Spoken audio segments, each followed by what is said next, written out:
Moshe Vardi, a professor at Rice University in Houston, Texas, and I will be talking to you about war and tech. This is going to be part of a session on digital technology for countries in crisis. Let me start with a prologue. And the prologue is the theme of efficiency versus resilience. And this theme first came to my attention in March 2020, just a couple of weeks into the pandemic. William Galston, an economist from the Brook Institute, wrote a column in the Wall Street Journal. And he asked, what if the relentless pursuit of efficiency, which has dominated American business thinking for decades, has made the global economic system more vulnerable to shocks? And he explained that efficiency comes through optimal adaptation to an existing environment, while resilience requires the capacity to adapt to disruptive changes in the environment, such as the COVID pandemic.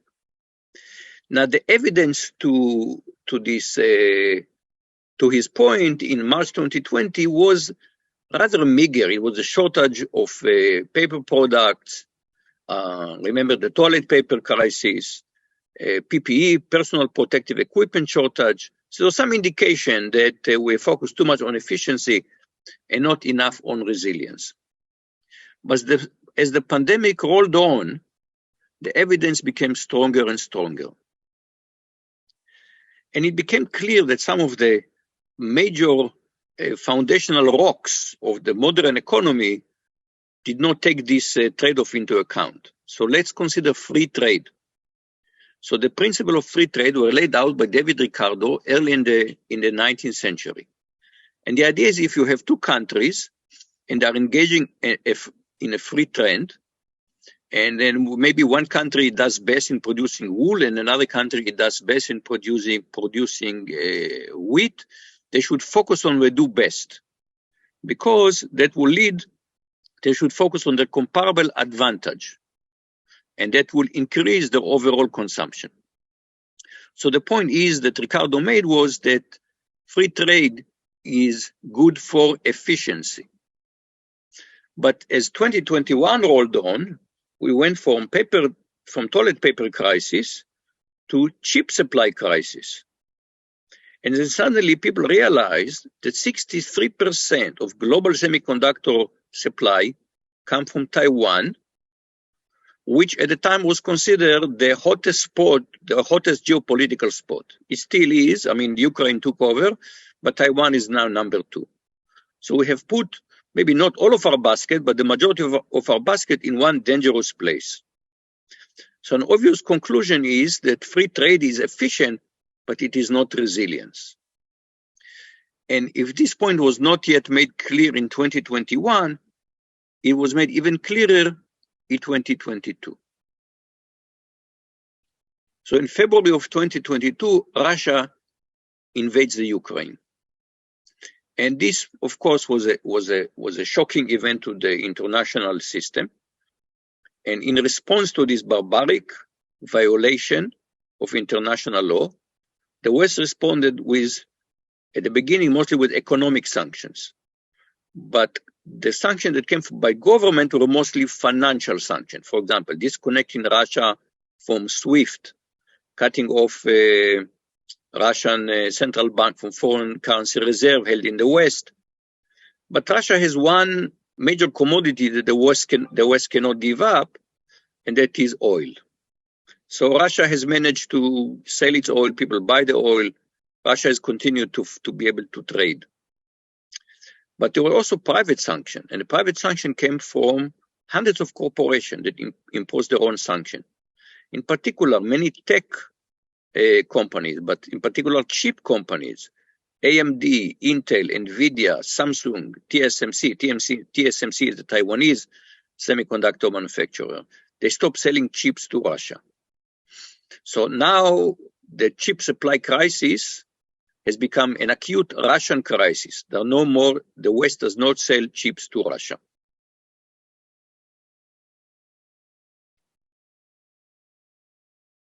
So there used to be a global technology supply chain, in particular a global chip supply chain, and Russia has been disconnected from it. Now, this disconnect is bound to have serious, profound implication for Russia, not in the very, very short term, but as time rolls on, because today chips are the oil of modern civilization. Every serious product has chip. Every military product has chips.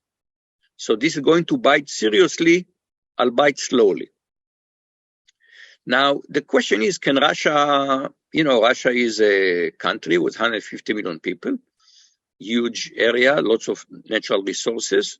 Can Russia somehow recover? Can Russia achieve self-sufficiency when it comes to chip supply?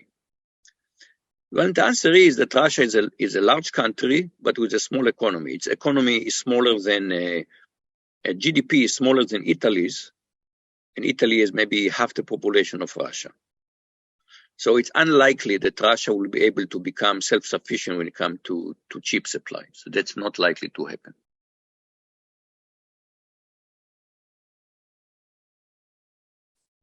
So what is the message here and the lesson from that message? So the global technology supply chain may be efficient, but it is definitely not resilient. And in particular, it is dominated by Western corporations. So the US is looking at this and says, we have been relying on Taiwanese chips. Taiwan is a very unstable place. This is very dangerous. But China is looking at this and is saying, we've been relying on Western chips. This is very dangerous for us. So each country is responding differently to this challenge. Now, can China, how will China deal with it? So China has a very large domestic tech industry. Baidu, Alibaba, Tencent, they're all very large tech corporations, but they're not chip supply corporations. China has several semiconductor foundries, fabrication, fabs, so to speak, but they're still depending on the global chip supply chain, in particular because the semiconductor manufacturing equipment is incredibly sophisticated and is completely dominated by the West. In fact, dominated by a relatively small number of Western firms. And China has to buy this equipment in the West in order for its foundries to operate. So can China become fully self-sufficient in chip supply? It's going to be very, very challenging problem for China. On the other hand, we're talking about a country with 1.5 billion people. As we know, many, many outstanding scientists and engineers, and it's the second largest economy in the world. So the US is looking at this and says, can China do it? Maybe. So the outcome is clearly a tech war.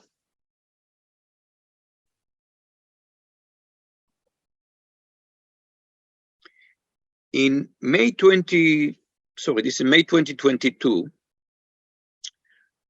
I wrote a column on the tech war, on the coming tech war, and I predicted that it's coming. I wrote, if computing technology is viewed as strategic technology, then we may have to say goodbye to the research world in which we openly collaborated and openly published. And in fact, in the second half of 2022, it became clear that we have a tech war in our hands. On one hand, in August 2022, the US invested close to $300 billion to encourage and subsidize US computer chip manufacturing, investing in technology and research to keep America strong and innovative. Shortly after that, the US imposed severe limits on semiconductor export to China. So a domestic investment and curtailment of export to China to try to limit Chinese ability to obtain self-sufficiency.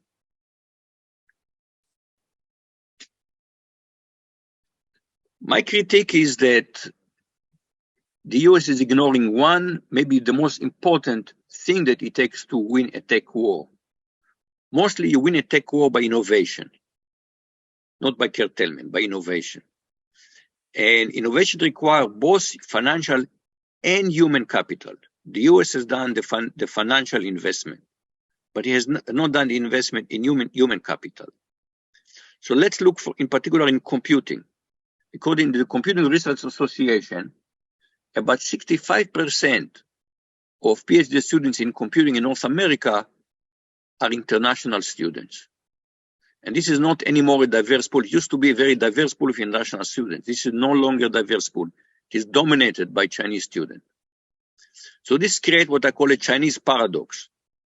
To compete with China, the US is using Chinese talent. Go visit every computer science department, and you'll see the level of PhD student, the dominance of Chinese student.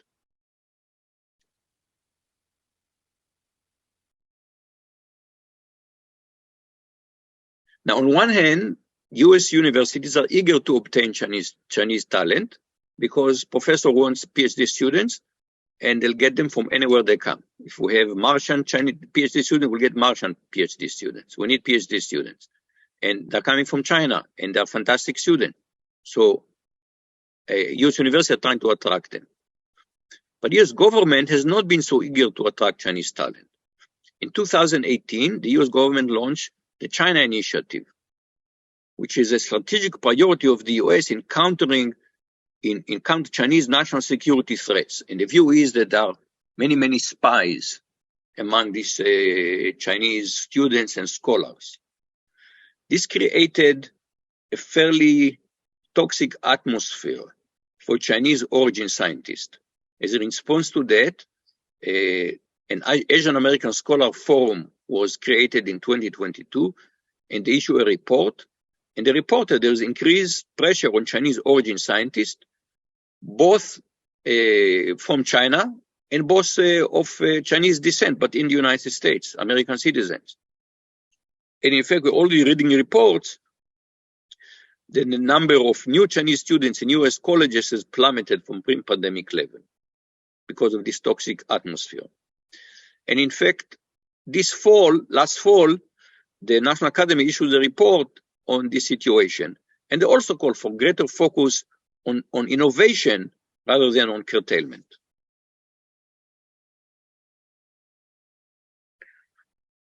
So why are US universities so eager to attract Chinese talent? Because there is not enough domestic talent. It is an open secret, going back now to the 80s, there are NSF studies from the mid-80s on this problem, that the doctoral talent pipeline has been shriveling, and you cannot attract, it's very difficult to attract domestic students for this. David Goodstein, a Caltech physicist, wrote already in the 1990s, the best American students have proved their superior abilities by reading the handwriting on the wall and going into other lines of work instead of choosing graduate school. The humming machinery kept right on going, fed by ore imported from across the ocean. Foreign graduate students have temporarily at least wrecked our way of life. And why don't we have more domestic PhD students?